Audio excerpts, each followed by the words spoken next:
Hey everybody, what's going Been on? am I off on this side again? You're off in the other video. Why are you always in the other video? By the way, poop. Don't want to run over. Don't want to run over poop. Yeah, she's not like running around the feet all the time. Yeah. What the hell happened? This camera's out of whack. It's not. It's not the camera that's moved. I think it's just bright. It's too bright in here. Okay. What's going on? This one, this light back here keeps like switching colors, like without me touching it. Yeah, that's blue right now. So I don't know what the fuck's going on. Yeah. It's like there's all kind of crazy shit going on behind here that I'm not even involved in. But yeah. So hey everybody, hope you've been having a good weekend so far, yeah.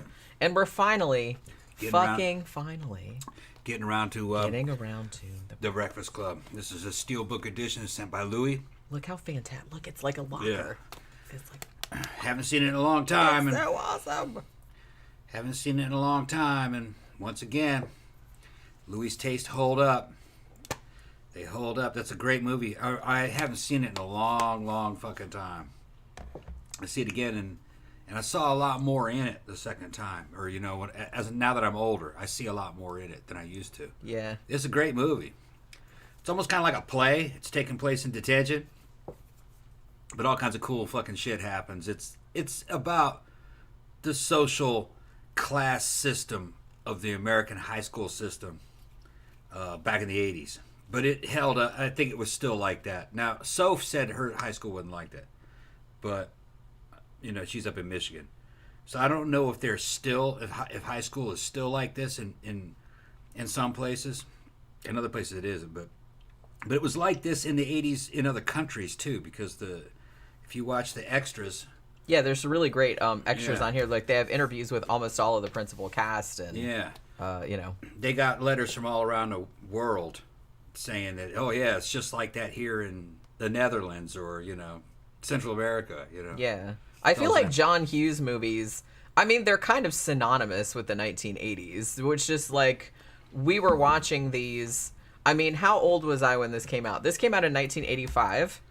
Yeah. And so I was 13. So I was slightly younger than the characters, but I think I was still in junior high school. I would have still been junior. 16. Yeah, because you're a couple years older than me. Yeah, I was about 16. But you could still relate to it even if you were in junior high school. You know what I mean? Because you knew like how it was going to go. But I don't know. I might not have seen it when I was 13 though. I might have seen it like a year or two later.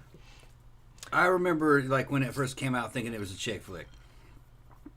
So I saw it while I was in high school, but it had been out for a couple years. Right. So I was concerned, oh man, that movie's old. It's like 2 years old.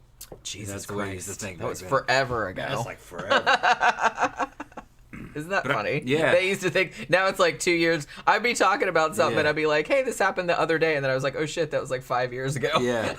Yeah. It seemed like the other day. The faster it goes by. But I think I saw this as a junior. And I liked it. I remember liking it. I was going, oh, yeah, it's cool. But then I kind of quickly forgot about it. Other things were happening. But seen it the other day. What was that, 2 days ago? Yeah, we watched it. I think Thursday night we watched it. Yeah. I was blown away by a lot of little details about it. The acting's real good. The writing's really good. Things are kind of set up in the story as it unfolds. Kind of... I don't want to say it's symbolic. Yeah, I guess you could say, no, not really symbolic. Just kind of, when you see it, you can relate to it. You can pretty much relate to all the characters, even the adults. You can relate to them. Yeah. There aren't any bad people really in it. Like it's just different points of view. It's a good movie. And everybody, the great thing about every character in this is that even though, like, when you first meet them, like, obviously some of them are huge assholes, like, John Bender, who's played by Judd Nelson. Yeah. But as you get to know everybody, you see where they're all coming from and why they're acting the way they're acting. Yeah. You know what I mean? So you start to, like, sympathize with each of them as they start to realize that they're more alike than different. So you're kind of coming to the same conclusion that they're coming to. Bender's the asshole, but as you get to know him, there's a reason why he's like that. That's his defense mechanism. And this movie wouldn't happen without that character because he's the agent of chaos. He's the one that's constantly moving the story forward. Hey, let's get out of here. Hey, let's smoke pot. Hey, let's go to the other side of let's go walk to the other side of the school. Yeah. Hey, let's keep the door open. Hey, let's fuck with this dude. So hey, let's fuck with Claire. You know, it's just without him, the story wouldn't unfold. They'd just sit there in detention, really not talking to each other. So he's the main character, if you ask me. Yeah, he's the catalyst. They needed somebody to do a catalyst. Because like you said, if he wasn't there to kind of spur the other characters into doing stuff, then they would probably just sit there like they were supposed to. Yeah, that's what happened. For me, the movie is mostly just about him and Claire. Those are the main characters. Played by Molly Ringwald. Ringwald plays Claire, yeah. Yeah. Even though, you know what's interesting? So this was only John Hughes. I think this was only his second movie. He actually, was this only his second movie? 16 Candles came out before this one. And Molly Ringwald and Anthony Michael Hall were in that one too. So when he was working on this movie, he was like, well, I want you guys to be in The Breakfast Club also. But Molly Ringwald, he initially wanted her to play Ally Sheedy's character, the goth weirdo. Mm-hmm. And she really, really wanted to play the bitchy princess character. Yeah. And John Hughes was like, I don't know. I don't really know if that's because who they wanted for her character initially. Laura Dern, I think she was in consideration. Jodie Foster, Robin Wright. I think there were like some others. So they wanted somebody like much more princessy or blonde or something like that. But Molly Ringwald campaigned really, really hard to be the princess character because like I said, initially he was, wanted her to be kind of like the more awkward character, but she didn't really want to do that. So that's what Ally Sheedy ended up with. And the thing about it though, is that Judd Nelson's character, so he's great in this. I mean, and he's funny as shit. Like because he's on a lot of the extras on here and he's like talking about the experience making the movie and he's hilarious. So, initially, it was they actually were thinking about Nicolas Cage for that role. And Nicolas Cage, is quite young at this point. He'd only done Valley Girl like a couple years previously, which we still have to do Valley Girl one of these days. But in the end, it was down to Judd Nelson and John Cusack. And actually, John Cusack got cast first. But I guess when they were still doing rehearsals and stuff like that, John Hughes decided that John Cusack wasn't quote-unquote intimidating enough. So Judd Nelson got it. How Judd Nelson got it was that he wore exactly the same clothes that you see Bender wearing in the movie. And he just came in and just started acting like that. So like he did method acting. Yeah. And it kind of caused some problems on the set, I heard, because he acted like that all the time. So he was just constantly fucking with Molly Ringwald, and she really did not like it. And he was like constantly fucking with Anthony Michael Hall. And John Hughes was actually going to fire him at some point. But the other actors were like, no, he's just doing the method thing, even though it's irritating as shit that he's just like acting like a obnoxious asshole like 24/7. But it ended up really because what they did was they put them all together and they rehearsed for 3 weeks.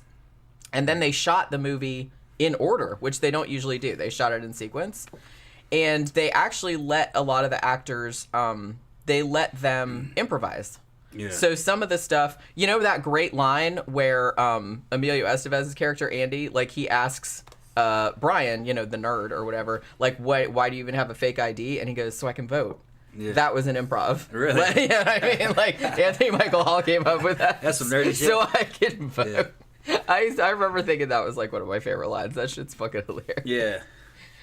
And Anthony Michael Hall at the time was fucking kind of crestfallen that he wasn't getting any action from these girls. They were calling him fucking Milk and Cookies because he was sweet. Ally Sheedy called him Milk and Cookies. Yeah, he's like, He's still kind of mad about it. He's not mad about it, but it's like... Little did they know that he'd fucking grow up to be a fucking hunk out, yeah. Which, that still blows my fucking mind, because whenever you see... It looks very different. I mean, it's funny because we noticed this when we were watching the movie, too, is that he's actually, when he goes in there to, like, break up the fight between Andy and Bender, and he's clearly, like, taller than both of them. Yeah, they said what happened... Judd Nelson said that, Anthony Michael Hall, like, went through a growth spurt, like, while they were shooting the movie. Okay. He wasn't taller than them, I guess, when they started. But then, like, as it went on. Yeah. Because I think he was doing, was it the first Vacation or European Vacation? I can't remember, because I think he got taller during that one. He's at least 6 foot. Yeah, But yeah. So that's what's so funny is he goes in there to break up the fight between these two tough guys, and Tom was like, he's taller than both of them. Yeah, he's bigger than all of them. He wasn't thick. He was just tall, beanpole. But later on, he did a couple other roles as what was that one movie? He actually played a bully in it. Yeah, well, the first time that I actually saw him, because I didn't see him for a few years, and then he was in Edward Scissorhands. He was in Edward Scissorhands. He plays basically a bully on Edward. Yeah, he's like a big, like, bulky athlete, and I was like, holy fucking shit, that's the same dude. That was in Weird Science and 16 Candles. Like, he still looks nerdy and weedy in this movie, but not as nerdy and weedy as he looked in Weird Science and 16 Candles. I mean, 16 Candles, they put the braces on him and all that. And he blows it out of the water in the Dead Zone series that he captains as fucking John. Yeah, I mean, if you haven't seen the Dead Zone series with Anthony Michael Hall, please watch it, because I feel like a lot of people don't talk about it, and it's really, really good. You can buy the whole series for next to nothing. Yeah, we have used. it. It's really, really good. I feel like nobody talks about it anymore. Yeah. Holy Parish of Doom said, I thought Emilio Estevez was initially cast to be the stoner. I think, he was. But the thing about it was that they couldn't find, because Bender, that was the last one that was cast. And I think they initially wanted, like, Emilio Estevez to play more that role, because up to then, hadn't he been in, he kind of played a tough, like, in characters, but, like, wasn't he in The Outsiders? Yes. And I kind of feel like he'd been in a couple other movies before that where he played, like, a bully or, like, a tough guy. So they were kind of going to get it, but I think he just ended up with, like, the athlete role because they couldn't really find anybody that could play it. And so he just ended up playing it. So it's always really funny that, like, whoever ended up, like, I can't imagine, look, I love John Cusack, okay? He's, like, one of my favorite actors, legit, but I don't know if I can see him as Bender. I can't see anybody but Judd Nelson as Bender, in that role. He nails it. I mean, he's a little bit over the top, but that totally goes with that character. Yeah. And like you said, if he wasn't in the movie, like, nothing would really happen. Because this is essentially, do you know, this movie only cost $1 million to make. That's it. That's like nothing. That's like nothing. Yeah. Well, and the only reason was because this was supposed to be John Hughes. He wanted this to be like his first movie that he would direct, you know what I mean? Because he wrote and produced and stuff. But, the execs were like, well, you don't really have the experience. We want to get another director. So he was able to convince them by saying, hey, we're just going to have this tiny cast. We're going to shoot it in one location, and it's just going to cost $1 million. So it's essentially like a stage play. Yeah. And he didn't write it as a stage play, but interestingly, and I didn't know this until I started looking into some shit later on, and actually John Capellos, the guy that plays Carl the janitor, he said this on some of the extras too. He said, but I think it was John Hughes that he actually adapted it into a play later on because, like, high school theater, drama coaches and stuff like that were asking for, because they wanted their classes to, like, put it on. Yeah. So this would actually be really good, because it's, it's not, there's action, I guess, like when they escape from the room and, like, run around and stuff, but it's mostly just, like, talking. Yeah. And I think that's, and it's funny, I had forgotten, because I've seen this movie 1 billion times. I've, like, so many times that I've had it memorized, but I haven't seen it for probably 10 years at least. But, I mean, I remembered every single line of dialogue. Like, I had forgotten nothing. But I had forgotten, though, how contained this movie is. It essentially takes place entirely in one room. Yeah.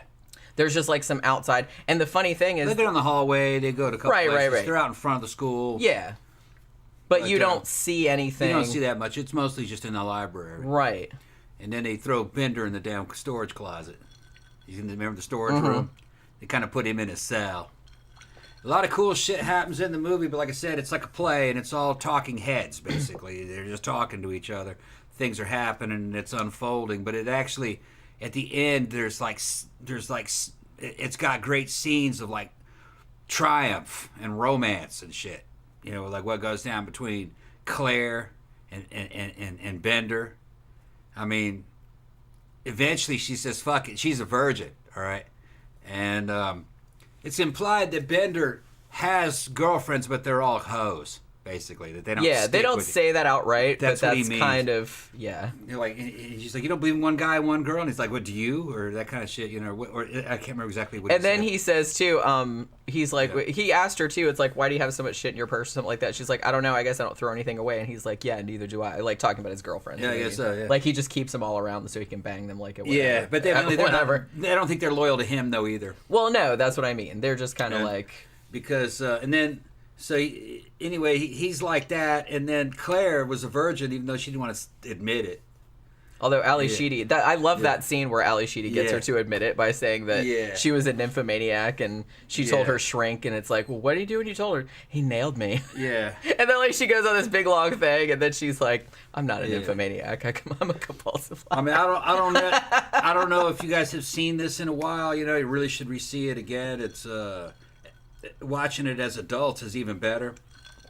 But I don't want to steal the movie's thunder, but when Claire goes in there and basically fucking kisses Bender and shit, and he's like, why'd you do that? And she said, because you wouldn't. and then it ends like in a kind of like a moment of triumph where, at least for Bender's out there saying goodbye to her in front of her dad's car in a full view of her fucking rich dad. She pulls one of the diamond earrings out that he gave her, and she gives it to Bender. And lays a big old smooch on him. Yeah, and then leaves, and then he puts the fucking earring in his ear and shit because his ears. And I bet her dad was like, "Oh my god." And then he's just like, that's it, man. Talked his way into it, Although I always kind of thought, I don't know, maybe this is the cynic in me talking. But I always thought maybe that the implication was that when Monday came, they were all just going to pretend they didn't know each other again. Well, the song "Don't You Forget About Me" is fucking playing at during that scene. So I don't think so. Maybe not. I think maybe they've changed the paradigm. I think what happened was I think they were going to say fuck it, and they were friends, no matter what anybody said. Yeah. I think that's what it happened. Because I think that's another... It became the Breakfast Club. Right. That's another great scene, too, is when they're having that discussion where, they're like, what happens on Monday? Like, are we going to still be friends? Or are we just going to pretend we don't know each other and shit like that? And... At first, Claire was like, nah, this is it. Well, and Brian says, well, I wouldn't do that to you guys. Like, we'd still be friends. But then Claire says this... Yeah. Well, your friends wouldn't mind because they look up to us. Yeah. And I was like, the thing about that line is that she's probably right, but it's really, really cunty to like say that out loud. Like I said, there are no bad characters in this. Claire was they're all great. She was a good girl. Yeah. She was just very much into groupthink and very much trying to get approval from her friends. That was her weakness, really. That she couldn't break outside her little clique. But Bender, I think, got her to do that. She was the one that approached him. Yeah. Bender got her out of that. Yeah. And she gave... The reason why I think that they became a couple and that they all became friends is because Claire gave her earring that her dad gave her, real diamond earrings, to Bender in front of the dad. Yeah. So you know that she couldn't back off of that. Dad was going to be like, who's that? Yeah, who's that dirtbag? Yeah, who's that dirtbag? What's over there? So she basically had now declared war on her dad, basically. Yeah, you can't go back. She didn't like her dad and her mom anyway. They were always fighting. So she's breaking away from that. So she's becoming independent. And she's not going to let her friends tell her who she can and cannot hang out with. That's how I interpreted it. Yeah. And what was Sporto's name? Andy. Andy. And Andy kind of went through the same thing. Yeah. He's like, fuck it, I like this girl. Yeah. I'm talking about the Ally Sheedy girl. What was the name of that character? Allison. Allison, that's right. I thought it was Allison, but I was going, no, her name's Ally Sheedy. Yeah, but the character's name is Allison too. And then a lot of people thought that the Allison character has sold out by pulling her hair back. I kind of do think. I believe Judd Nelson spoke about that in the extras. In the extras, he didn't believe so, and I agreed with him. It was what had happened was Allison and Claire had bonded.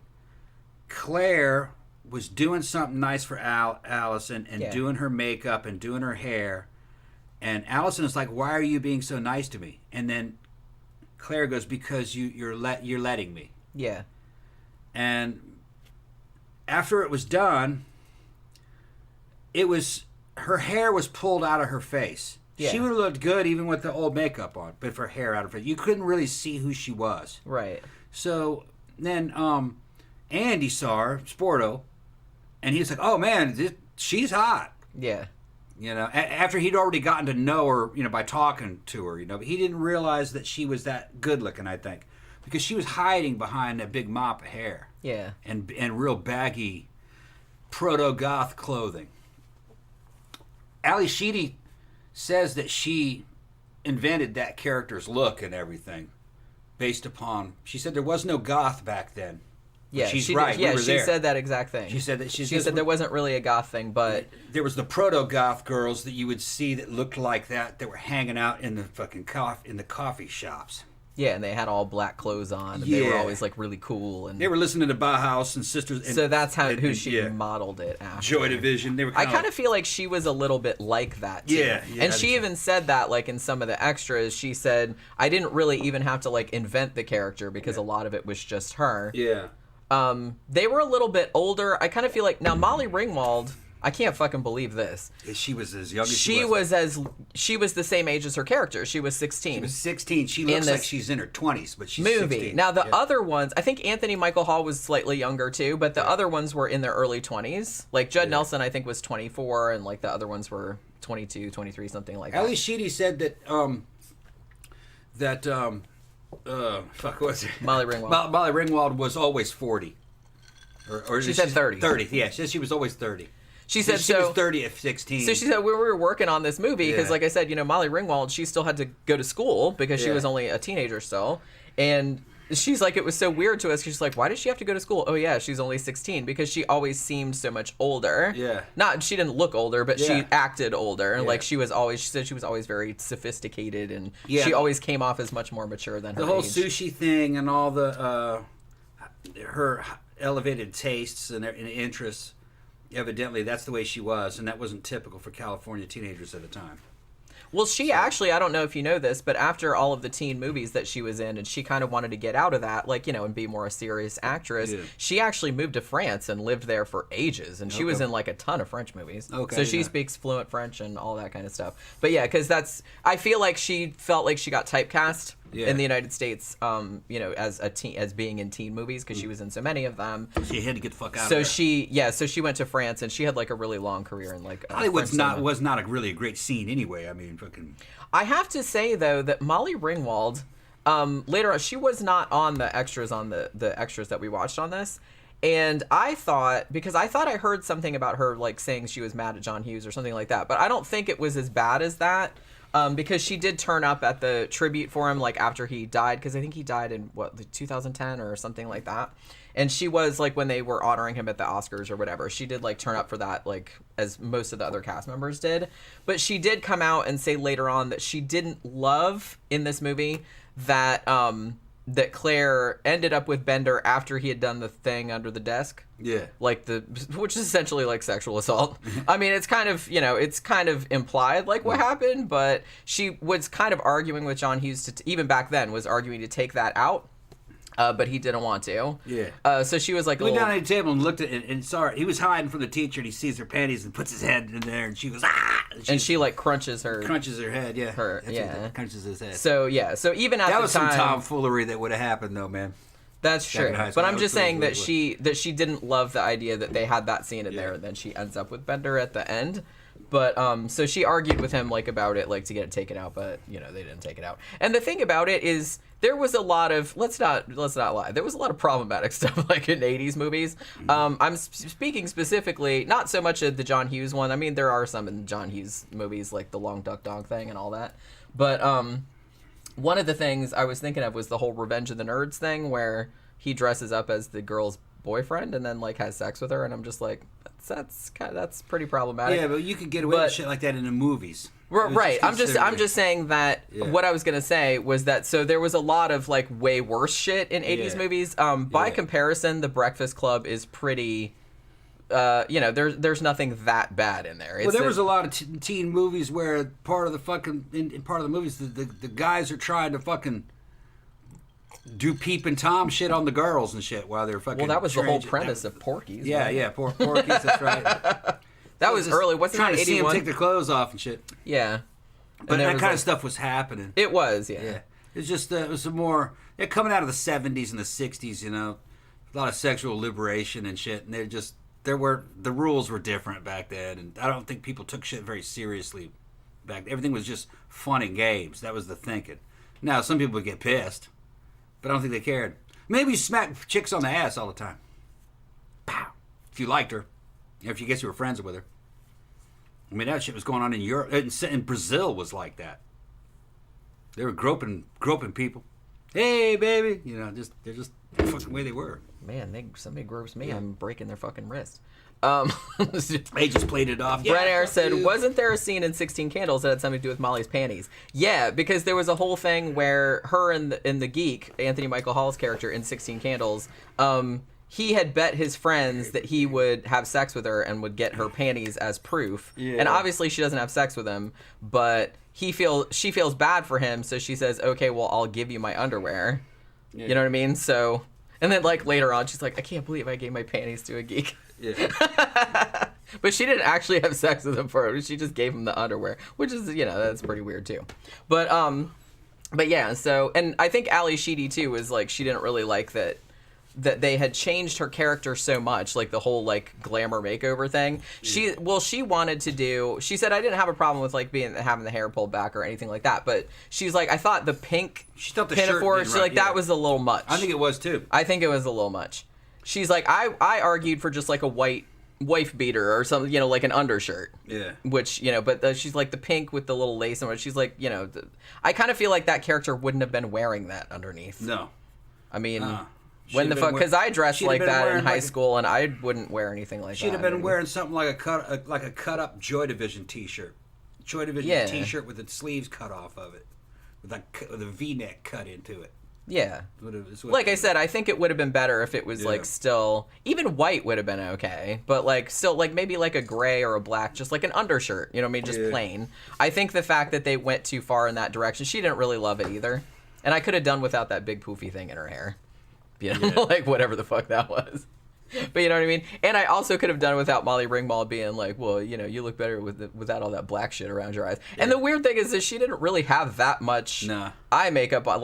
She didn't have as much eye makeup on as I have That's on right now. That's what the girls would have said back then in those That's days. true. All that black shit around your eyes. And she's like, I like all that black shit. I'm like, yeah, leave her alone. I like that black shit too. No, some yuppie chick, fucking preppy chick would have going, all that black shit around your. That's exactly what they would have done, and then would have. That's true. Yeah. And exactly would have tried to put that hairdo on her. Yeah. Yeah. They were just fucking around though. They were in detention. Yeah, they were that's becoming true. Friends. Yeah. I get it. It doesn't make me mad or anything like that, but it was something. I remember it being a point of discussion.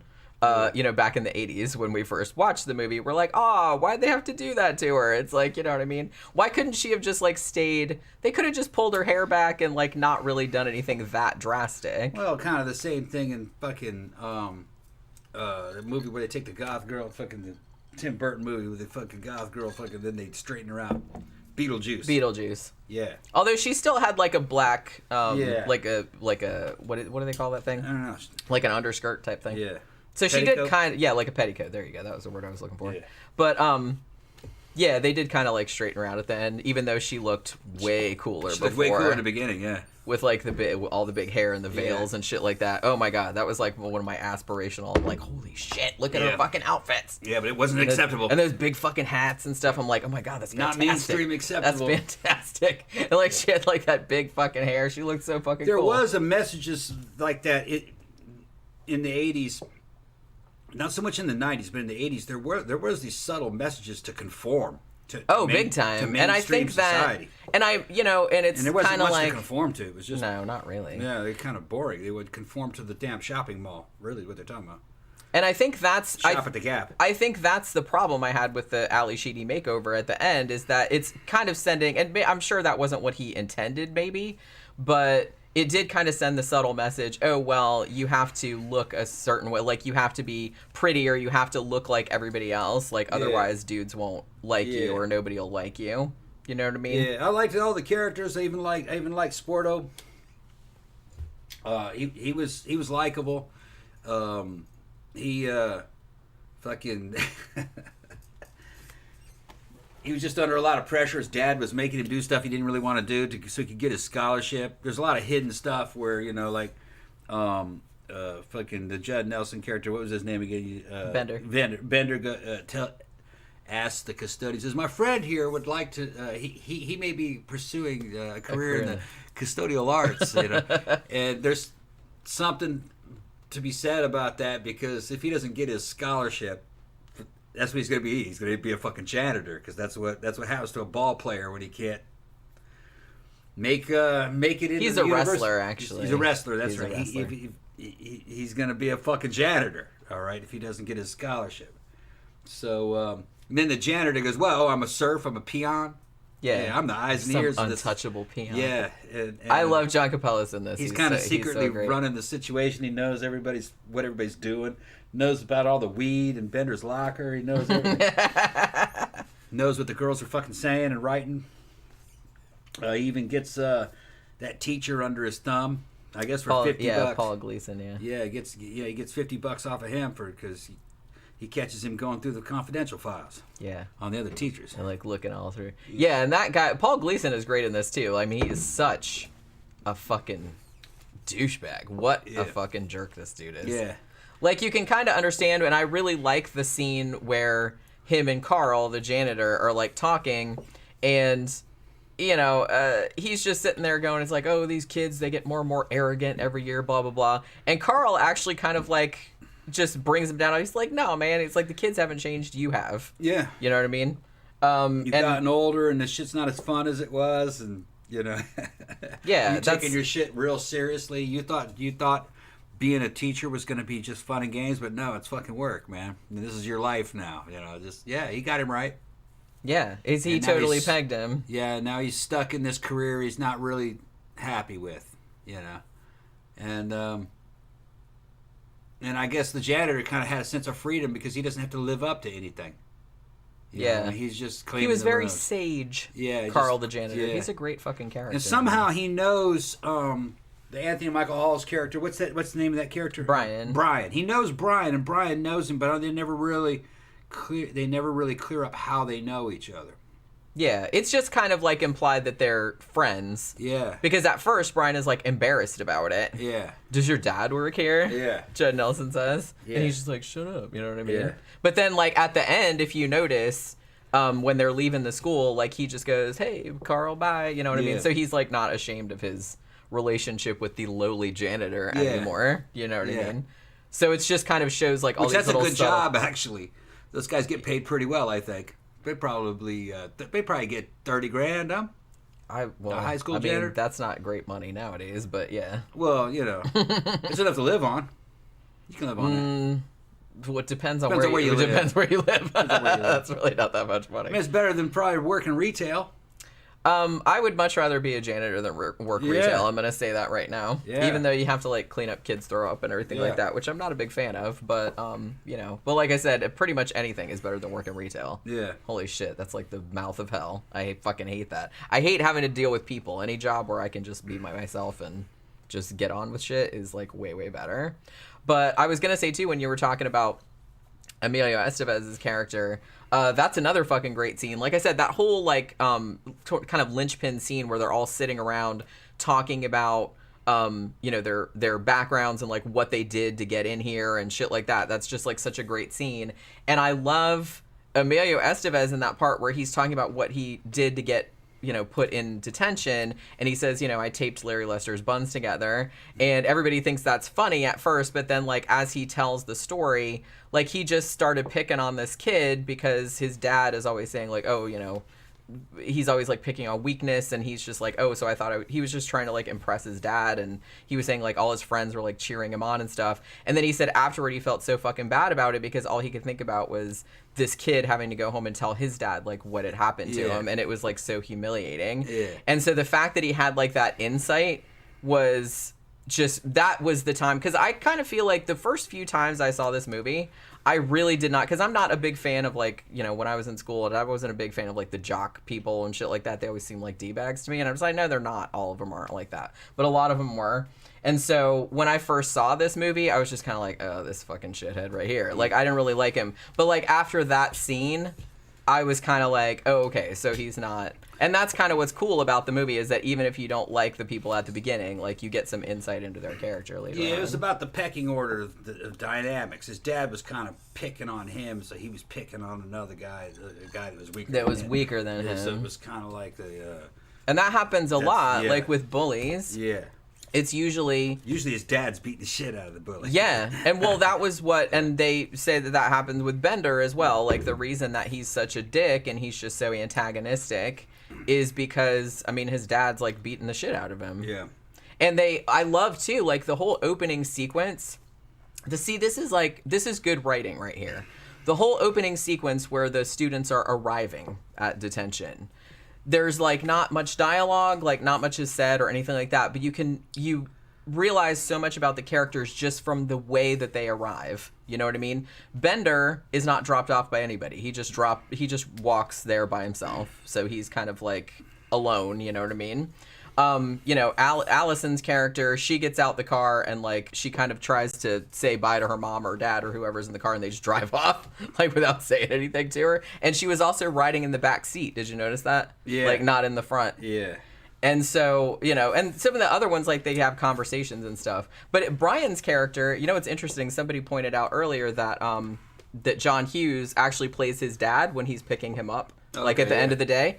But did you know that when he gets dropped off in the morning, like, his mom and his sister who are in the car, is this the first or the last time this is going to happen? That's his real mom and his real sister, really? Anthony Michael Halls. Isn't that awesome? That's funny. I'm like, I just found that out today. Yeah. And I was like, I hope they're not really like that in real life. Because, man, that mom was a bitch. There were some possible hidden messages to in the movie to fucking kind of as a reveal to Bender and his destiny.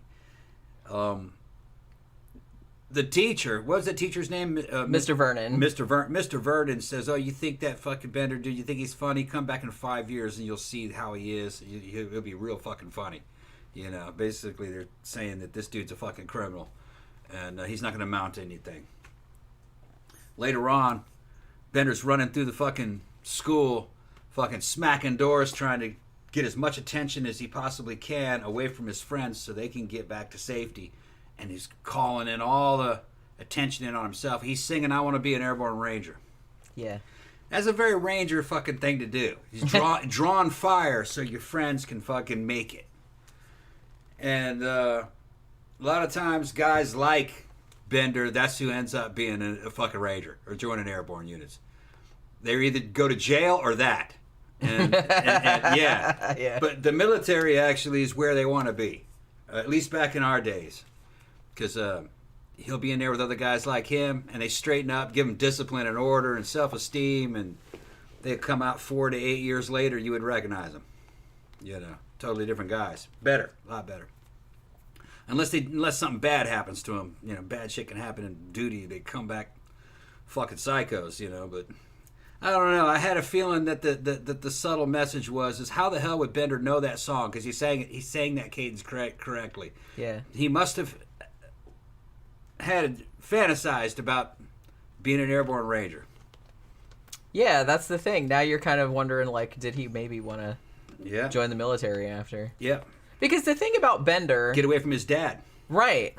Yeah. The thing about Bender is that, I mean, he's a dickhead for sure, but he's not a terrible person, like, no, deep down. He's a good guy. Like, deep down, he's a good guy. I knew guys like this. Yeah, and I knew guys like this, too, in high school, and they straightened up. It's like, you know, and he didn't do anything, I mean, other than the, like, biting Molly Ringwald to the pussy, but, which... He didn't bite her. No, I'm just saying. Yeah. I was just saying because of that fucking He just tried to put his head in there and she stopped right. him. He was teasing her. But, I mean, all he did to go to detention was he pulled a fire alarm, which, you know, kids used to do that all the time. But that's not great, but I'm just saying it wasn't... He didn't kill anybody. You know what I mean? And he didn't do anything that bad. So mostly he was just a smartass. Yeah. And to be honest, Mr. Vernon was such a dick that you can't really blame the kid. You know what I mean? Because look at how Mr. Vernon, that scene too, like where he puts Bender in the storage closet, like locks him in there. Yeah. Like after he like escaped from the room or whatever, and he puts him in there, and then Mr. Vernon essentially like threatens to kick his ass, and then he says to him, he's just like, you know, who's gonna believe you? You know what I mean? Yeah. And the fact that he's trying to get Bender to hit him, like he was trying to bait him into hitting him, and I think Bender didn't. Like, the look on his face, I was always kind of interested. I was like, is Bender actually afraid of him because he's thinking it's like his dad? Or is he realizing this motherfucker is trying to bait me into hitting him, and then no one's going to believe me because I'm just some delinquent? Yeah, he knew. And he's, you know what I mean? So he's like, yeah, I'm not taking that bait. Yeah. You know, because he wasn't dumb. Yeah. No, he's smart. Right. So I always kind of thought, because, I mean, the look on his face, he kind of looked scared, but I think the look was maybe not scared as like disbelieving that like this guy actually went that far. Like when no one else was around. Well, I think he realized he basically said. I think he realized that he had pushed that dude that far. And that's, that adults have limits. I don't think he knew that adults had limits. I think he thought that these school people had an unlimited patience for what he was. Because look at it, he was pushing and pushing and pushing, and I think he got scared. He realized he drove this dude fucking crazy. Yeah. And that he might be dangerous. That you punch that dude, fucking, you're gonna be thrown out of school forever, and then maybe you can't be an Airborne Ranger if you don't have the damn high school diploma. Yeah. And then, or maybe you go to jail. Yeah. And then there you go. I had a feeling after hearing him fucking singing the Airborne cadences that he actually wanted to leave home, go to the military. Yeah. Because his home life was not great. He's not gonna go to college, so how's he gonna get out of there? He wasn't. I don't think he was. I think Vernon was wrong. Isn't it Vernon? That was his name? Mr. Vernon, yeah. I think Mr. Vernon was wrong. I don't think he'd just be the guy who would just sit around, you know, letting his dad fuck with him. He had too much energy. He had too much energy. He wanted too much adventure. He wanted to live a life of danger, just like in the song. Yeah. So he's going to fucking leave. You know, the equivalent of fucking joining the French Foreign Legion. Yeah. But who knows? Now he's hooked up with... Look, that long term ain't gonna last. Him and Claire, no. You know, graduation day comes and he's better go. You know, yeah. Because she's going off to university, he can't follow. Yeah, or she's going off to France or going whatever, to France or university to eat some sushi. He's gonna have to go to the fucking army. Yeah. We were laughing so hard at like, and I remembered this scene too because this doesn't really play the same as it did in the 80s. But when everybody's doing their lunch, you know, and she comes and starts taking the sushi out of the bag and like, you know, pouring the sauce and everything like that, and Bender is like, the fuck is that, you know what I mean? Where it's like nowadays everybody would know what that was, like it wouldn't be that weird. Back like then it was weird. It would still be weird to like bring it to lunch because it would be kind of fishy. She had the little wooden table for it. Yeah, which is a little for pretentious. Yeah, not gonna lie. Even if you do bring sushi, I kind of feel like, can't you just bring like the plastic one from Publix or something like that? When I went to international high school in Brazil, we had a bunch of Japanese female students there. And that's what they ate. And sushi would sit around all day and then they'd eat it. Ew. Fucking raw fish. But they brought it in Tupperware. It didn't come with a little fucking... Yeah. Like, that was just so fucking precious. No, and the fact that she fucking did that. Yeah. You won't accept a guy's tongue in your mouth and you're going to eat that? Yeah. Well, like I said, nobody would think that was weird nowadays because it's like, I don't even know what the equivalent would be nowadays. Because everybody, like I said, everybody's foodies now, so it's not like anybody is that mystified by anything in particular. But in the 80s, like, sushi was seen as like, ooh, that was very chi-chi, you know what I mean? Yeah. Like, only rich people ate sushi. Yeah. I kind of felt like in the mid-80s when this came out. Yeah. And then, like, like... There were only a couple sushi restaurants that'd be out in L.A. Right. Somewhere. Which is hilarious because, like I said, now everybody fucking eats it. But back then, it was just very, very weird. It was considered, like, very, very upper class, you know what I mean? Yeah. And then like a couple of minutes later when Andy, like the wrestler, like takes out his lunch, this is massive like grocery bag. Yeah. And he's just like sandwiches and a whole bag of chips and a whole bag of donuts and like I can't even remember, like a banana donut. The big bag, he had a big bag of potato chips, a bag of donuts, or was it cookies? I think it was donuts. You see the donuts? Like, it looked like little, like, mini donuts is what it looked like. 3 sandwiches wrapped up. I think it was three or 4. Yeah. And he's just taking it out like it's nothing. He had a quart of milk. And a quart of, that's what I knew there was something else. And then an apple and a banana. And then fucking Claire and Ben are just like staring at him in disbelief. Like, and he's just like, what? You know what I mean? He's fucking eating high calories, man. Shit's so funny. Yeah. I'm like, how can anybody fucking eat all that, man?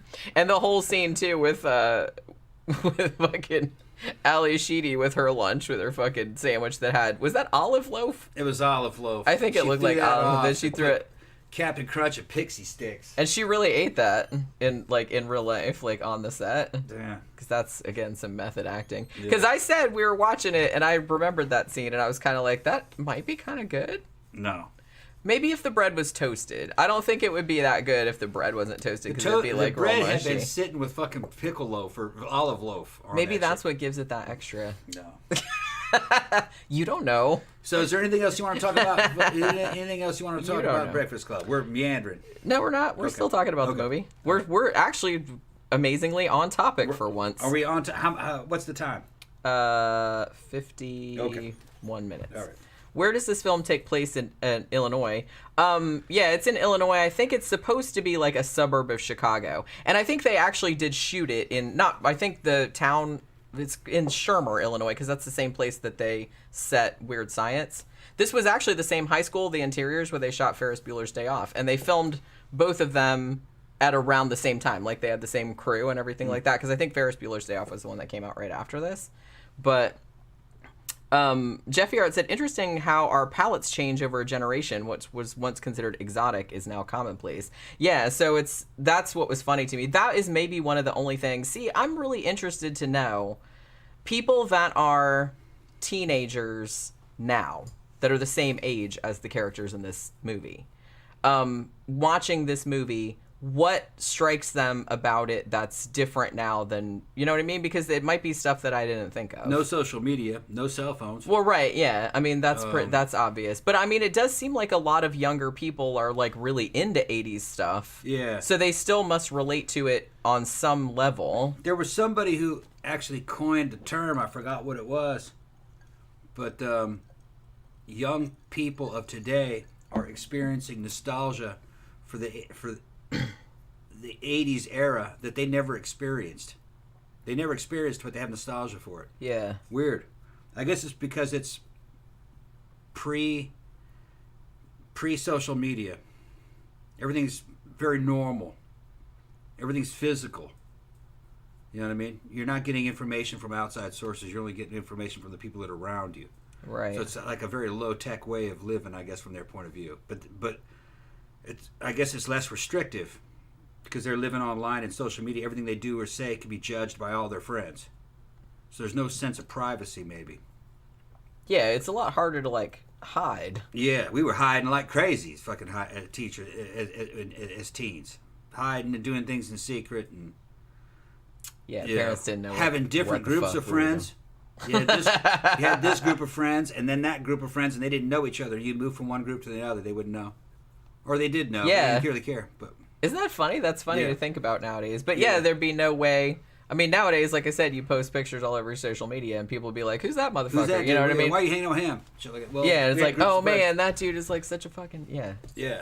But because everybody's like super connected. Right. Like I said, I don't know. I think we came from because there's less penalty, less social penalties, because there's less judgment, because less interconnectivity. People didn't know. So I guess we were kind of like high risk, high reward, low penalty, the way we lived, I guess. Because I've heard that now they kind of feel pretty restrictive. They're like they're being watched by their friends list, I guess. Yeah, I don't know, because we're a different generation. We don't give a fuck. I don't give a fuck about that friend list. Well, that's what I mean. And like I said, we're older, so it's easy for us to say. Like, when you're young, I mean, when we were younger, too, like you were... And they go into it a lot in this movie. There's there was a lot of peer pressure and shit like that. Right. It just wasn't coming from the whole entire world. Right. You know what I mean? Like with social media, it was just coming from the immediate surroundings, which was bad enough. So I'm sure it's like a lot worse nowadays. Now you have the whole fucking world looking at you, essentially. Like anytime they want to. Or they make you think that the whole world's looking at you. I mean, I imagine to a teenager it would feel like that. Yeah. Because you kind of feel like that I kind of felt like that as a teenager anyway, like in the 80s, even though we didn't even have social media. Yeah. But you kind of felt like everyone was looking at you, or like, what am I thinking about you? Am I doing something wrong? It's like, am I wearing the right thing? Am I doing the right thing? Am I doing this and that? So it's like, I kind of feel like teenagers are, since they're so self-centered, just, and I'm not saying that like to shit on them. That's just what they think their whole world is. That's just the way teenagers are. So, them being that self-centered, you would think that the whole world was looking at you anyway, even before social media existed. So I can imagine now that potentially the whole entire world could be looking at you. Your shit could go viral. Yeah, that's what I mean. So it's like, you never know. Like, look at that. See, I always think about this poor thing that I saw this a long time ago. But there was this picture, I don't know if it went viral or not, but I ended up seeing it, so it must have been somewhat viral because I don't usually see any of this kind of crap because I don't really look at it all that much. But there was this one, I can't remember if it's a photo or a video of this girl, and I guess she'd been at like some frat party or whatever, and she got super, super hammered, which, happened to the best of us, right? And she passed out on the lawn and shit herself. Okay. So they take pictures of and that, then they took, of course, Yeah. everybody, no one's gonna help her. Everyone's just gonna stand around taking pictures and like laughing, and then it's gonna be all over the fucking internet. And now suddenly the whole entire world knows you as that girl that shit herself. Yeah. You know what I mean? Like, I don't think you could really see her face, but I'm sure like her immediate friend group knew who it was, and I'm sure they fucking shared that with everybody. So it's like, so that's the thing. So we were kind of lucky because when we did stupid shit, like I never had that happen. It was hard to have a camera back in those days. Yeah, it was. Like I never had anything as bad as that happen, thankfully. Yeah. But if it did, you wouldn't have like 40 people taking pictures of that and like uploading it to social media for everybody to look at, and like, you know what I mean? So that was according nice. to statistics and everything that I've been getting recently in the fucking they're talking about the dating market and stuff. Evidently, our generation in high school was having a lot more sex than than they're having now. Evidently, they're not very sexual because, like I said, it could go very wrong. You got social media; they tell on each other, taking pictures. That might be why. So because they're terrified of each other. Yeah. It's very, very easily because look, like you could hook up with somebody and it could be like fucking awesome, and then like a week or two later, you might decide that you hate each other, and then that person decides they're going to take revenge on you and splash your shit all over, and they recorded all kind of shit. They recorded it. Revenge porn. There's there's a word for that. Revenge porn. And so we didn't have that. That really wasn't possible. I mean, I had that happen to a friend of mine, like not too long ago. But not in high school. Not in high school. No, just like a few years ago. We didn't have the technology. Right.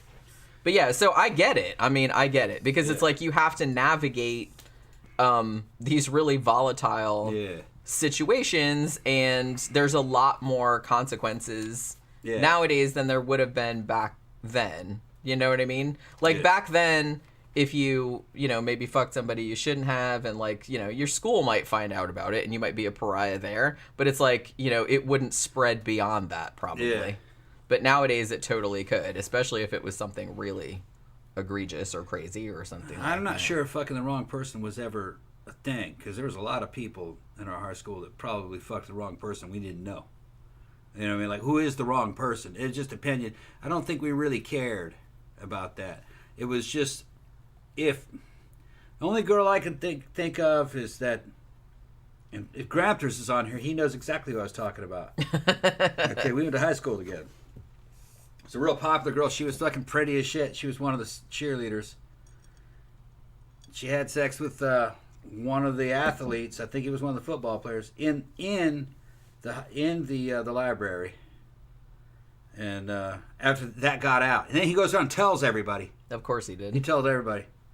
And I mean, dudes have been doing that like since time immemorial. Like it's just amplified now because of social media, but dudes were always doing that. And actually, even if they didn't fuck you, they would tell other people that they fucked you, even if they didn't. I'd heard that had happened. I didn't believe it was true. I didn't at the time believe it was true. And I heard some people say, "No, that evidently happened." And I thought the girl was gorgeous. Over a period of a couple months, that girl became goth. Really? I started to think, yeah, it did happen.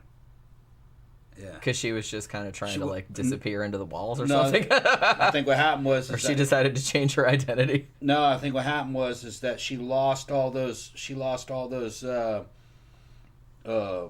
fucking jock friends and all those cheerleader friends, and she started going counterculture. Good for her. That's what she did, yeah. She probably ended up a lot happier, I'm gonna say. She started going out with like one of the punk rock guys. So it worked out good. Yeah, he was cool. I think it was. If I remember correctly, it was Bill. Grandfather's right. Bill Wingerden, I think is what his name was, or Bill. I don't know. Grandfather's probably remember. That's the thing. It's funny because Bill was a tall, good-looking punk rock guy. I always kind of feel like, and The Breakfast Club does this a little bit too, where Ally Sheedy's character is kind of seen as they call her the basket case, and she's a little bit crazy, but that's totally the type of chick I would have hung out with in high school. Not gonna lie. I wasn't that weird in high school, but I was kind of that weird. You know what I mean? Yeah. But yeah. So I do kind of feel like it's saying that, people that look all gothy like that, they just need to be kind of like fixed, or they dress like that because there's something the matter with them. Yeah. But that was a very 80s. It wasn't just The Breakfast Club. A lot of movies did that, like in the 1980s. Like if you looked gothy or you looked weird or something like that, there was some reason, like there was something the matter with you that had to be like corrected. The girl I'm talking about, her name was Lisa.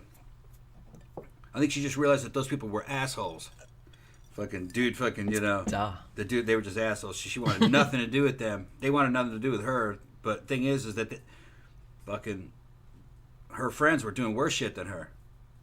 Isn't that always the way? Yeah, I kind of feel like that happens a lot. It just depends. Like I said, and that's what I meant about fucking the wrong person. Yeah. So the hypocrisy got to her, and she said, "Fuck this," and she started fucking dressing real cool and shit. I don't blame her one But bit. that was towards the end. That was towards the end of my last year at Trenton High. I went back to Brazil, so I didn't see what happened to her after that. Yeah, it might have been just a phase. I don't think it was. That's what she they wasn't always hanging say. out with those people anymore. That's what they always say. Because I started dressing like this in the 80s, and I heard that just a phase shit all the time. I'm like, well, it's 40 years later.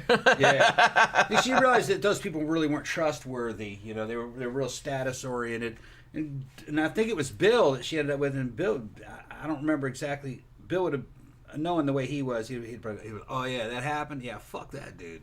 Those people are fucking assholes. Come hang out with us, man. Those people are assholes. We're a lot nicer. Yeah. Well, I mean, and I know, like, you were just doing what you do. Everybody else does that. That kind of shit. Exactly. Kind of shit. Yeah. To be honest with you, and I'm not speaking for everyone's high school, because I know everyone's high school was different. But where I went to high school, it seemed like most of the time, like who you would call like the jock cheerleader princess preppy types, like like Andy and Claire in The Breakfast Club, they were doing way worse shit. Yeah. Than any of the weirdos. Yeah, they were just getting away with it. They were just getting away with it because they were like, they had wealthy parents, or they were on the football team or whatever. So they would they were like fucking alcoholics. They were doing like all kind of drugs. That like the women, like the girls, a lot of them were total hoes. Yeah. And it's the dudes were total hoes. But it's like, and the thing about it was that, I knew, a lot of the kind of like goth punk, like alternative kind of people. Some of them like did some drugs too, but it wasn't anything. I mean, most of them were like just really nice people. Yeah, it's just regular. Like they just weren't dicks. Where I feel like a lot of the athletes and cheerleaders and stuff like that were just like cunts, man. They were all kind of cunts. Yeah. Not all of them. Like some of them were nice, but a lot of them were just cunts. And here's the thing, you know what I mean? I knew better. The rumor was that she had sex with the dude in the library. I didn't believe it. I knew exactly what they were talking about. I knew the girl. I was like, nah. It was probably more like they were making out. Maybe she fucking gave the dude a hand job or something like that. Because I was thinking there's not really people. And then I was like thinking, I'm like, well, even if that happened, who gives a shit? Because we're we're at the drive-in fucking with each other right in the cars right next to each other. I'd be in the back seat fucking some chick with my buddy and his girlfriend in the front seat. Fucking, you know what I mean? Like, what's the problem? It was a different time back then. Well, that's the thing. You can look down the fucking. You can look at the drive-in and look at the line of cars, and half them cars will be bouncing up and down and everything. And you go, hey, there's Jason and Tracy in that car. Look at that car flying up and down. Just you knew what was going on. It didn't matter. I kind of feel like everybody was doing that, and it's just kind of like so. The fact that they would pick out particular people to like shit on about it. Yeah, and that's pretty fucked up. And she was like one of the pretty girls, who was one of the cheerleaders. And I don't know why they picked on her. She was one of the best looking ones. But probably the other girls did it. Maybe, or that dude might have made up some fucked up. Or he might have made it up. He might have lied. That's what I'm saying. Like, you Yeah. had to watch that too, Yeah. because like some dudes would totally do that. It sounded fishy to me. You know what I mean? I was like that. I'd hear fucking rumors go through the floor, and I was like, nah, that probably didn't happen. Because I'd always fucking get down to the bottom of it eventually. Like, it was something kind of like that, but not really. Something happened that inspired that tale. You know, it's like that. Yeah, I'm sure it was never probably quite like the tale that you heard. exaggerated. You're right, yeah. Well, the thing about it, I think they forget, because there was like a whole subgenre of movies in the 80s. I kind of feel like Breakfast Club was the first one, maybe not the first one, but like the first kind of mainstream teen movie that actually was like a serious teen movie. Like, it's funny, but it was serious, like taking teenagers seriously, like taking their concerns seriously. And I feel like that hadn't really been done. I felt like the producers wanted it to be more like a raunchy teen comedy like they had done previously. And, you know, that's another reason why they didn't really want John Hughes to do it and why they only gave him $1 million. But it ended up being like a huge hit. Yeah. I think it ended up making like 50 times its budget back. So, you know what I mean? And it's still remembered nowadays. But I do kind of feel like, I kind of think, too, there's a whole subgenre of movies in the 80s that's all about virginity. Because it's like, it was such a huge deal in the 80s, and there's like a lot of it in this movie, too, where they're trying to get Claire to admit that she's a virgin, and then like, you know, Ally Sheedy's character, she says she's a nymphomaniac and she's fucked all these dudes, but then like later on she says she's a virgin too, and she just made it all up, and all this other stuff. And then like Brian's character talking about he didn't want Claire to know that he was a virgin and all this other kind of stuff. So virginity was like a huge fucking thing. It was like a faux pas. In the 80s. Yeah. Like, well... And we weren't supposed to be a virgin. I actually kind of like what Ally Sheedy says in this, because it's absolutely true. She said... that if you say that you are a virgin, then you're a prude, but if you say you're not, then you're a slut. Yeah. And I was like, and I kind of feel like that happened, that was kind of the thing in the 80s, like especially for girls. I feel like it was unacceptable for a dude to be a virgin. If he wasn't a virgin, then, you know, that was fine. But girls, it was kind of, you were kind of fucked either way. I'm gonna have to say it depended on what crowd you were hanging out with. Right. Like Grampters, he's not. I don't think he's in the comment section. You know, when we were going to Trenton High together, we were in the drama program. All kinds of shit went down, and we didn't. The drama kids didn't play that. We didn't care. We consider ourselves artists. All right. Yeah. You could do whatever you wanted. You were free. You know. Well, see, that's why we had gay ones that were. Yeah. You know. You kind of look sideways at them, but we had gay ones. We you know, you hear that, Zach? Ain't that something, Zach? We had gay ones. We'd look a little bit sideways. We had gay ones and everything. We'd look sideways at them, you know, maybe like go, yeah, you know what I mean? But it wasn't like, you know what I mean, fucking, we weren't mean to them or anything. It's not like they weren't our friends. You know, we were working with them. See, that was another reason why I gravitated toward kind of the weirdo crowd, like the goths and the punks and everything like that, because they were just very, even back in the 80s, they were very chill about whatever. Yeah, it's just like, you know, none of my business. They're gonna go out and bugger each other, which, like I said, snickering. But it's not like you're kicking anybody's ass or anything like that. You stand up for him. Nah, leave him alone. You know, that kind of shit. He's all right. You know, it's just shit like that. Yeah. So and it was supposed to be like a homophobic era, according to.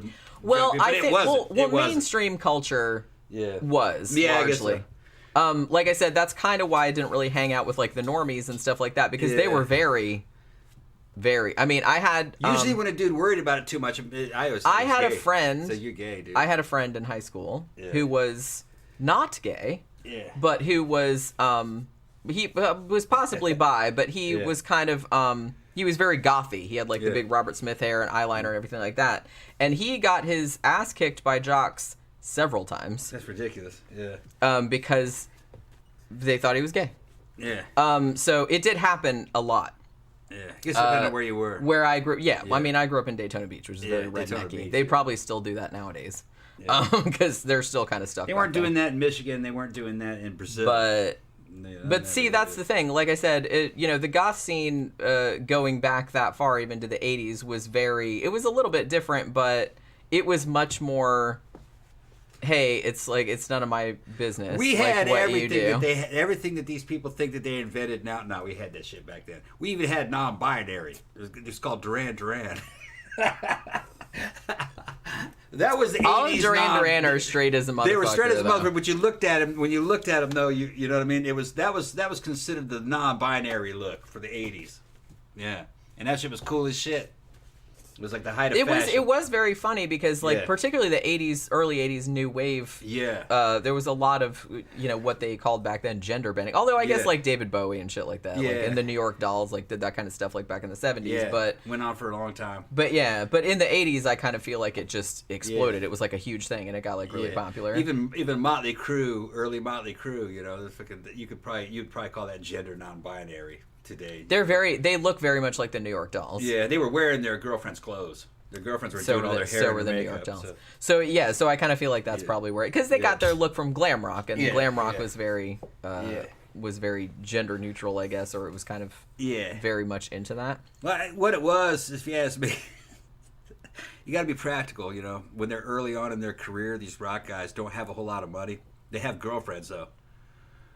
And in those days, there just wasn't any decent clothes for guys. You couldn't get anything that looked interesting. It was just bullshit. Fucking flannel and fucking surfer clothes and shit.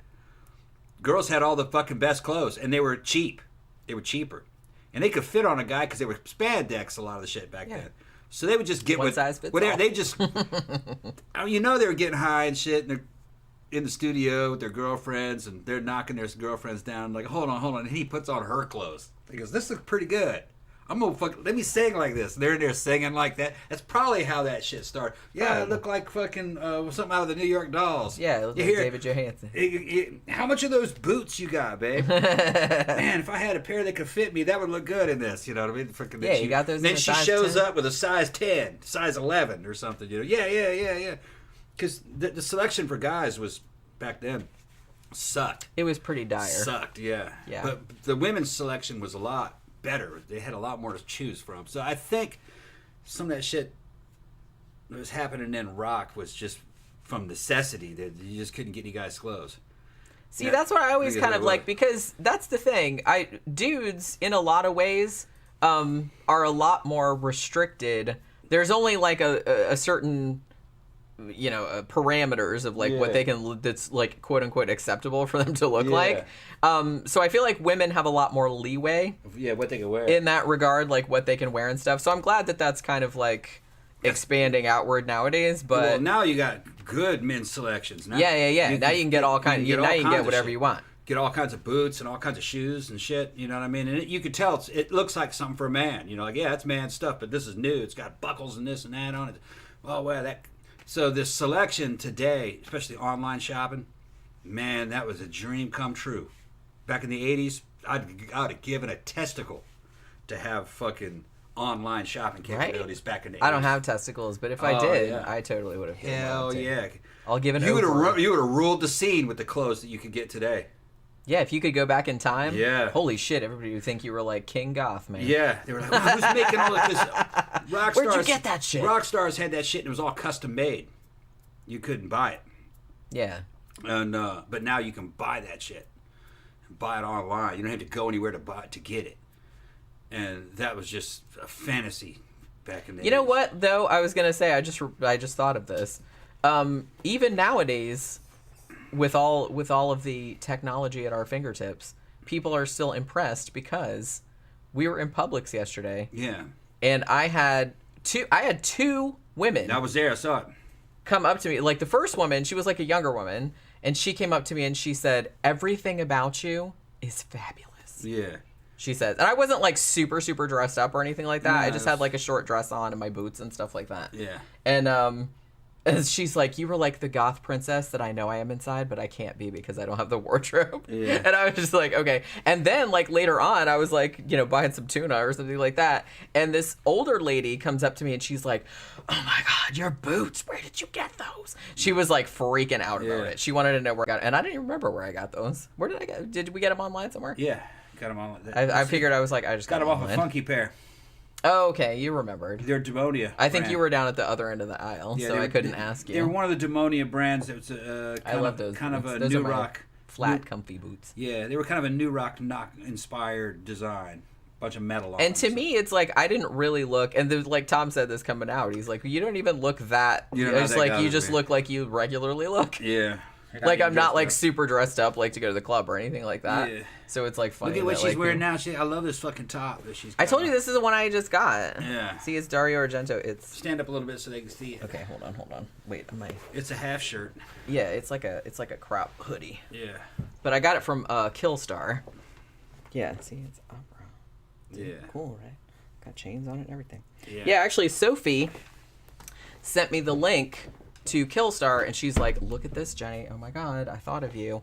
They have a whole Dario Argento collection, and I wanted pretty much everything in there. They had some fucking, what do you call them? What do you call the pants? The bell-bottom pants. Yeah. That are like the pattern from the floor in Suspiria, like the red and black like diamond, like and they're so cool. But it's just like I couldn't afford everything in there, obviously, so I just picked this because this was like my favorite thing. But man, they had like some really really cool shit. Zach's going on about being androgynous. We used to call it androgynous. Yeah. Yeah, and that's what he says? Yeah, he says, whatever did happen is something just being androgynous. There's a lot of words I even remember people using for stuff that we just don't now. Yeah. Which might fit more, to be honest. Yeah. And he says, same with how when someone acts weird, they're automatically on the spectrum. Yeah. What if they're not? Eccentric is a word that could still work. Yeah, right, yeah. Yeah, that's true. You don't really hear people using the word androgynous anymore. Not as much. But yeah, that was something that was a term that was thrown around a lot in the 80s, mostly against Annie Lennox, I feel like. She was getting called androgynous all the time. Yeah. Although she looked fucking fantastic. Yeah. I loved that she looked cropped. Feminine. To me, she looked feminine. I loved that cropped red hair and that suit, like in the Sweet Dreams video. She looked fucking great. They just didn't want to. They just didn't want to. They were just trying to label her. Yeah, well, that's what they always do. They want to like. She was a beautiful woman in a suit with short hair. Beautiful woman with a beautiful voice. Yeah, and with short, buzz cut kind of hair. It was bright red. It totally worked. It looked good. It looked real good on her. I loved that. Yeah. It made a huge impression. Like when I saw that, I'm like, oh my God. The normies freaked out, but that look was around in the fucking fetish scene for a long time. Yeah. Shaving women bald was like a fetish. And then well, I mean, the normies are always kind of slow to pick up on shit. It's like, we saw that like years ago. They've been doing that around here for a long time. It's just that nobody really like saw it like in that wide of a context before, I guess. Jeffy Art points out too, I had forgotten to mention this, but in mainstream culture, being gay became conflated with AIDS, thereby adding the stigma. I remember that being a big fucking thing. Yeah, because I don't think it was as much of an issue in the 70s pre-AIDS. I think the fear, what you would call homophobia, probably accelerated with AIDS epidemic. Oh, big time. And it was never really an epidemic. It basically stayed within gay people. Intravenous drug users. Yeah, it never really went mainstream, but they kept scaring the shit out of us, telling us that it was going to take over the entire planet. That once it got into straight people, that it would fucking fly. It would spread over the whole world, and everyone would have it. So it was kind of like this apocalyptic fear mongering. Well, they were doing with it. They were trying to make money. Yeah, it sells papers. Yep. You know what I mean. Daniel Rowling said, didn't Catholic schools in the 80s have the students sign abstinence waivers to God or some shit like that? A lot of them did. Actually, I think some of them still do that nowadays. Yeah. So that has not gone away from the 80s. I think Liberty University still does that. Yeah, and it's probably all bullshit. And they're not allowed to date interracially either. Where you it's right there. Liberty University. Liberty. What is that? That's owned by. Isn't that owned by one of those fucking televangelists, Pat Robertson, or is it Pat Robertson or something like that? Yeah, it even says like right there in the bylaws. I don't know if they might have taken it out, but if they took it out, it was only a couple years ago. But yeah, you weren't allowed to like date someone of another race or anything like that. How is that? Because they're really fucking backwards. How is that religious? I'm sure they'll find some justification for it because they always do. There was nothing in that. They always do. Yeah. So I know that the Mormons, the LDS, did that for a little while. Yeah. But then they backed off of that. Yeah, because didn't we were talking about that too, like because didn't we do a show on Mormons, or we were talking about the Mormons or something like that? And up until very recently, the Mormons were very kind of like, it's kind of like the whiter you are, the closer to God, or whatever. We call it white. Pretty much. Delights them. Yeah. White and delights them. Which I'm like, that's a little problematic. Yeah. Well, it wasn't problematic to the people who wrote it, who wrote all that stuff. That's the way they thought. They thought that was just natural. Yeah. It's just that's the way the 1800s were. It was what, mid 1800s. They didn't know shit. That was their opinions. They were just like fucking yeah. I mean, and I kind of feel like they also 100, 200 years from now, we won't know shit. But that's good. That's just the natural order. They also probably thought that Jesus was blonde hair and blue eyed and was a real guy who actually lived. I think some people nowadays still think that too. Yeah, right. So, you know what I mean? Because that's what's on the side of the church. Right. Yeah. Well, you know, they want him to look like fucking white ass Jesus. Yeah. White ass Jesus. I grew up as a Christian. I believed it. I'm still I consider myself to be I'm a mythicist. I would kind of call myself a cultural Christian. I have it in my influence. The thing is I'm a Jesus mythicist. Jesus is a mythological character. That dude never lived. It took me a while to reach that, but I listened to the right guys who fucking actually said what the New Testament actually says and what it doesn't say and where all this come from and why it is a Roman religion. It has nothing to do with the Middle East. That guy couldn't have lived. And if he did live, nothing of him remains. Everything in the New Testament is church doctrine that was put in there much, much later. So if there was a Jesus who was recorded in a Bible, nothing of him remains. So therefore, the Jesus that you believe in isn't the one that actually was around. If he was around. But chances are there was no Jesus. Which is kind of mind-blowing to a person who kind of grew up with taking it for granted that at least, that guy existed. It's just they made a religion around him. Nah. I guess it's like Dionysus. I guess it wasn't really that big a deal to me because, like I said, I wasn't raised religious, so it wasn't like it was some big, like, world-shattering, like, fucking information. I was just kind of like, oh, yeah, I guess not. Well, I didn't really believe most of what the religion said, but I thought there was a Jesus. I thought they made a religion around this guy who was a preacher, and over time it grew into a religion. No, it's made up out of whole cloth. It's a copy of a Roman religion. It's basically Dionysus.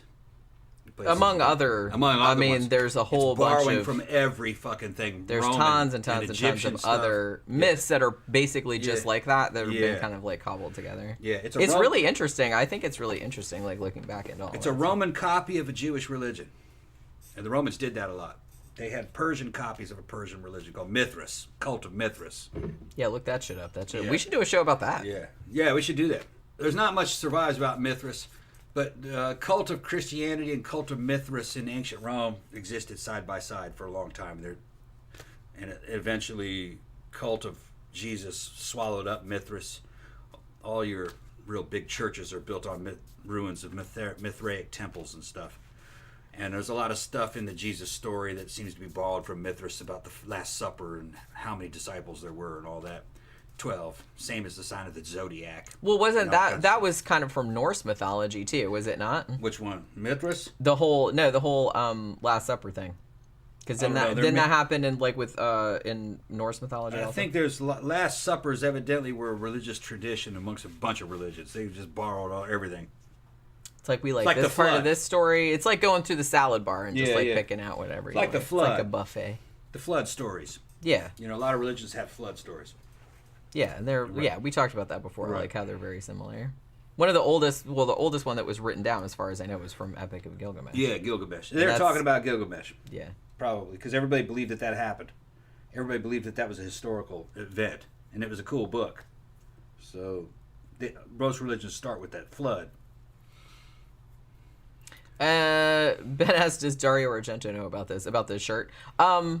I imagine he had to have signed off on it because they have a whole collection and it has what I assume are copyrighted images. Well, obviously, because this is the original poster from Opera. They have like a dress that has the Suspiria poster on it. They have like all that kind of stuff. So I'm assuming that he gave permission.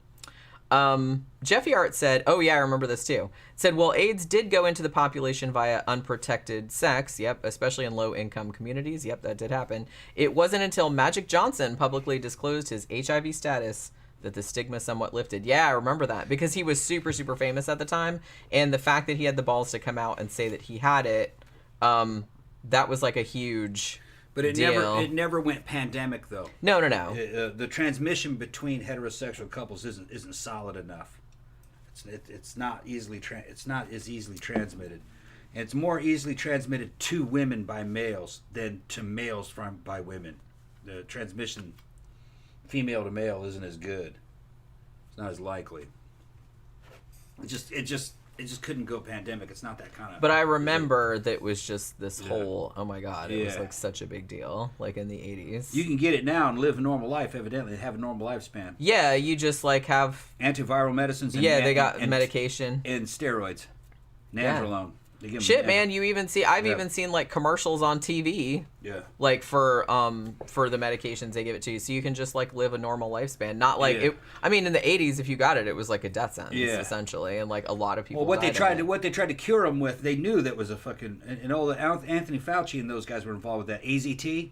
And he knew that, evidently they knew that was a real loser, but they had financial investment in AZT. And another dude just says, well, it looks like a wasting disease. They just started pumping them full of fucking steroids, and that kept them alive a lot longer than shit like AZT. And then you start throwing well-known antiviral medicines in there, that helps even more. But now they got real good antivirals. They can keep it wrapped up for 50, 60, 70 years. Well, shit, that's a lifespan. Yeah, you get it, so if you got it it's at not like 30 or 40, and they can keep you alive for 70 years, that's a long time. And keep you from passing it to other people, yeah, too. Right. Well, your count's so low, you can't pass it. That's what I'm saying. Yeah. It keeps your count down so Yeah. low. Slasher Fred said, one of the classic movies to disclose, to be about AIDS was Philadelphia. Yeah, that was with Tom Hanks. I remember seeing that. I think I might have seen that in the theater. That was a great fucking movie. But you look how bad Freddie Mercury looked. Yeah. They could have just pumped him full of fucking nandrolone, which is a steroid, and it would have probably bought him 20 years. And all they had to do is put him on steroids. But they didn't know. They didn't know. I mean, that's the thing. They didn't really know until I kind of feel like fairly recently. Yeah. They kind of figured that shit out. They had him on that. It's kind of, they just should have just followed their fucking, their nose, looked at their eyes. He's wasting away. Well, what is the common given thing for fucking wasting disease? Steroids. They just fucking brought him right back, keep him alive, help him fight it. And then he would have been around long enough for better antiviral medicines to come around. Yeah. But the thing is you can't patent them. So the big pharma's involved. They're like, well, we can't patent that. We're not going to make much money. We got to come up with something else. I don't trust them. I just don't fucking trust them. Never did. Ben says, poor Liberace was a human skeleton. He put out stories in the press that he was on a radical watermelon-only diet. Yeah. Because you couldn't really admit it. Say it, right. You know what I mean? I think even Freddie Mercury didn't really admit it until like right before he died. Yeah. But that was just a no-no. You just didn't do it back then in the 80s because then everybody would like fucking freak out. So it's kind of a shame. And I'm glad that we've gotten away from that because I do kind of remember what that was like. But Tammy Faye Baker helped with fucking bringing that out of the closet. We talked about that earlier. Remember that? Yeah, when we said, Yeah, she said we shouldn't be getting around, we shouldn't be turning these AIDS people away, Which, that was the cool thing about Tammy Faye. Yeah, she was actually not a terrible person. Like, we talked about that when we talked about our televangelist show. I said of all these fucking chuckle fucks that we talked about on that show, she seemed like the only one that was like a halfway decent person. Yeah. I'm not saying she wasn't a grifter, because she was. Oh, grifting her ass off. But out of all of them, she was like really the only decent person. Like, somewhat decent. But I was going to say something else, and I forgot what it was. But we drifted very, very far away from Breakfast Club, didn't we? How did that happen? Yeah. How did that happen? It's a talk show. Let's go ahead and shut it down then. All right. I'm going to get something to eat, too. So, okay. So Danny Rolling asked earlier what our haunting episode tomorrow is going to be, because tomorrow is a Haunting Mondays. Yeah. We're going to do Nightmare Upstairs, which is Season 5, Episode 6. Okay. Now, we did, last week we did Season 5, Episode 4, but so I was going to do 5, but that was Dark Dreams, and we already did that one. Okay. Right. So the next one is Nightmare Upstairs. So that's what we're going to do. I don't even remember this one at all, but we got to like watch this one tonight, and I got to take notes on it, and that's what we're going to do. So hopefully you guys enjoyed this discussion of the Breakfast Club and other things as we do go into talking about other shit. Although we talked about Breakfast Club most of the time. Yeah. To be fair to us. Yeah. Okay. So hopefully you guys can come by tomorrow evening at 7:30 p.m. Eastern Standard Time for Haunting Mondays. Like I said, we're going to be talking about Nightmare Upstairs. So we'll see you guys again tomorrow. Thanks for dropping by today, and we'll see you tomorrow night.